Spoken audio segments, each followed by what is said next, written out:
All right, this next one is from Mark. I sent you this article, and I can't read the whole thing. I'm going to paraphrase. But basically, it's called EclipseWitness.com. And what he does is he takes some eclipses that are going over the U.S. and ties the events, timing of that to different towns named Nineveh. There's, I think, 7 here that happened in 2023, I believe. Don't quote me on that. And then another 7 cities that went over Salem, and he ties all this stuff to biblical prophecy and a warning to America because of Nineveh and Salem, short for Jerusalem, being warned by God through signs in the heavens. And so that's it in a nutshell. You read the article if you want to add any more to that. But what? Actually, I didn't read the article. Oh, That's it. I'm sorry. I thought you went. Yeah, did you no. read the thing? No, but I've heard about it. Okay. So what's your take on this? And every time something happens, I don't want to pick on guys, but I think that one of the things that happens with people is they're not really kind of conversant with astronomy. And so, you guys, there are at least 2 eclipses of the sun every year, at least 2, and sometimes more than that. And that happens because the moon is going around the Earth, and it's going around the Earth, just kind of outside the plane of the ecliptic a little bit, but it routinely passes in front of the sun. And so the only time that people start getting excited about this is when it happens, for example, over the Middle East, or when it happens over America and things like that. And I think that some of the stuff that we end up doing with these things is problematic in the sense that we're not really talking about Nineveh. We're not really talking about Jerusalem. We're not really. These are town names that are in the United States. And so one of the things I don't want Christians to do is get superstitious. This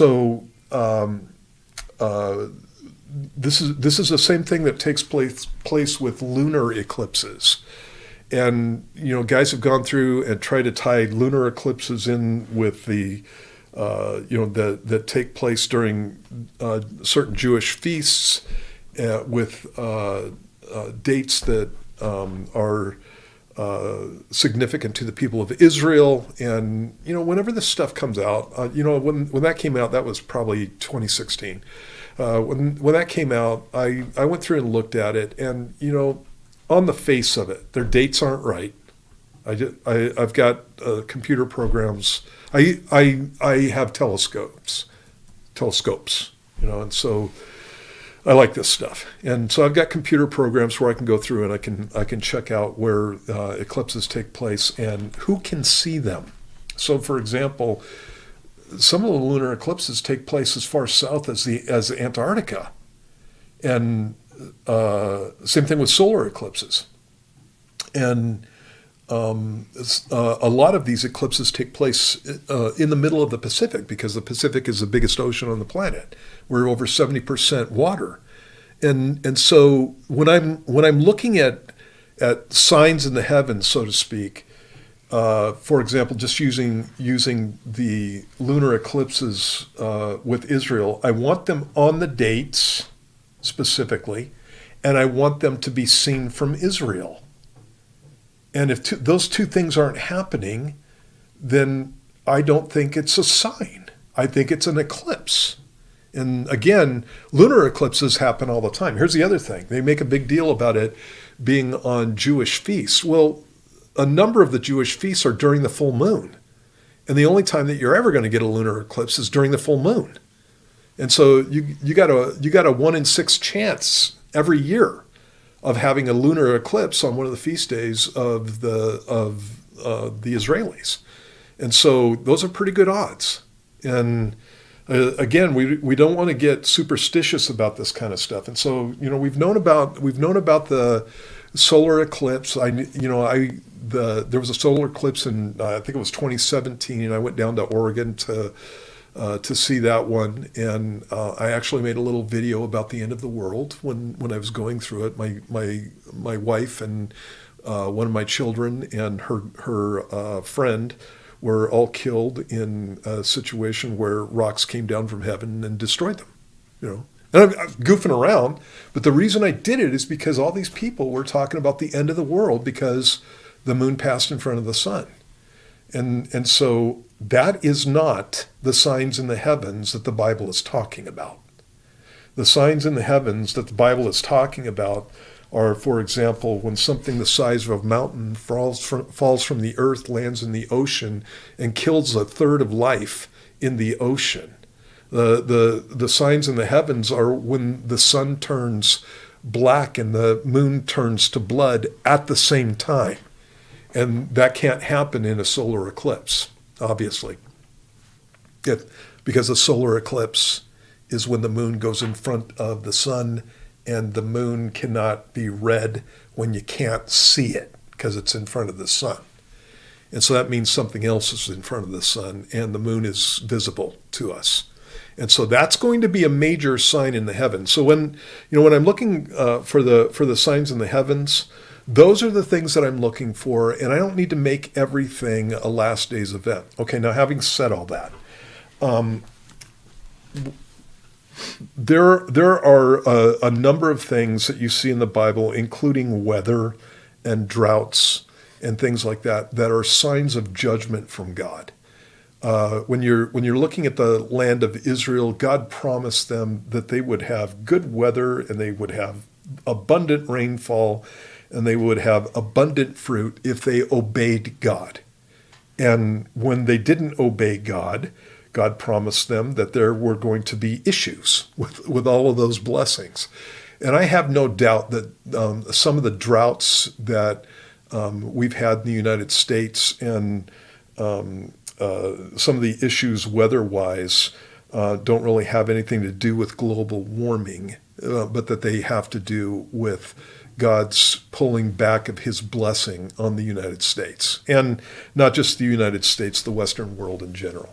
And so the problem that I have with a lot of this stuff is when God made those statements and he brought those things about, he would send a prophet and God would clearly state this is what's going on in this situation. So, for example, Elijah comes to Ahab and says, it's not going to rain for, actually he doesn't say.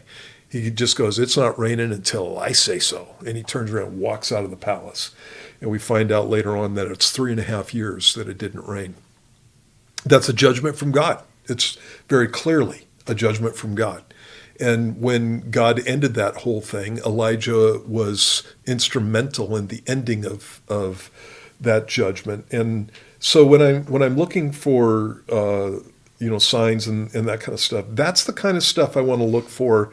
And I don't want to just go to certain issues and just make things up. Here's another one, you guys.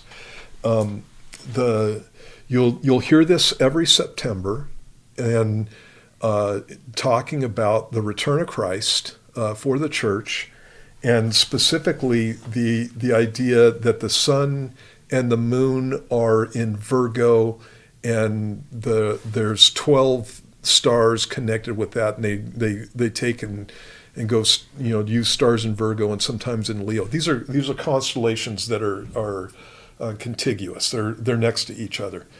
And one of the things that you need to understand is that every September, the sun and the moon are in Virgo. Every September. And one of the problems with that being assigned to people is that, and they'll go to Revelation chapter 12, and they'll try to make that the sun. They'll try to take, because it talks about a woman clothed with the sun and the moon with the 12 stars on her head and that kind of stuff. That is a symbol of Israel out of the Old Testament in the book of Genesis. It is not a sign in the heavens. And the reason it's not a sign in the heavens is because you can't see Virgo if the sun is in front of it. That's literally what happens in September. The sun moves in front of the constellation. Well, it doesn't move, but because of where the Earth is rotating, the sun looks like it is in front of the constellation Virgo. And if the moon is going through it at the same time, then you've got a situation where you've got, unless you've got a solar eclipse, you've got a situation where you can't see the moon either. So all you can do is see the sun. And the only reason that people know about that stuff is either because they have charts or they have a computer program. And so I got a computer program that I can run through, and you can see the sun in Virgo, and you can see the moon in Virgo, and all that kind of stuff. And that works on a computer program. It doesn't work when you go out and you look in the sky. And so it's not much of a sign, is what I'm telling you. That's not much of a sign. And so again, I think we need to be kind of conversant with this stuff, and don't be superstitious. Just don't be superstitious about these things. God's really specific about the end times events that are going to be taking place, and there are plenty of passages in the Bible that flat out talk about judgment if you act in certain ways and if you do certain things, and the fact that God will curse a nation because of these things. So, for example, homosexuality. God brings judgment down on nations because of that. And so it's not just confined to Sodom and Gomorrah. It's with other nations too. And God makes it clear that these are things that are not acceptable. The blood of children. God brings judgment on nations because of these things. And God states these things clearly in Scripture. And so if I was going to go out and talk to people about what God thinks about the United States, I'd be taking clear passages that just speak about that and not be superstitious. So taking this article, setting that aside, one thing I've noticed among Christian circles is that because of the craziness of 2024 and the fact that old conspiracy theories happened the last couple of years, there's been like this huge resurgence of taking things, these abstract things, like I've seen photos of stadiums and they'll relate that to paganism and things on the dollar bill, and you can throw in flat earthers and all this crazy stuff that they try and tie into eschatological prophecy about judgment or waking up or the coming of the world. But most of those conversations go with those same people getting all excited about these abstract details, knowing nothing about what the Bible actually says in Revelation and prophecy. Because Matthew 24, the book of Revelation, there are certainly signs that God said was going to happen that are specific, that you can look to, that fit together according to His Word. Right. And you don't need all the abstract things. And a lot of times you can be gullible or naive or taken advantage of when you don't know those things, because all these things go, oh, wow, that's amazing. Yeah. And so, the Bible talks about certain nations that are going to be aligned in the last days, and we see those nations aligned in the times that we're in.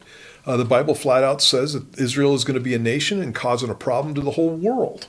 And we see that in the times that we're in. I don't need a solar eclipse to know that I'm in the last days. Yeah. It's like there are all these things that are tangible and actual fulfillments of prophecy that just blow people away if you present them to them, and you don't need to be caught up in the latest craze about what's the return of Christ is going to happen this year because the sun's in. You guys are still good.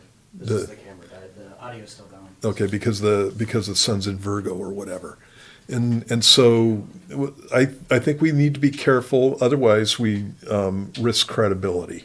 Yes. So I want to be credible to not only to popular culture that is all into whatever new exciting thing is coming up. But I want to be credible to people who are actually thinkers and know something about some of these issues. And so again, it's like we need to just need to be careful about this stuff. So Amen. yeah.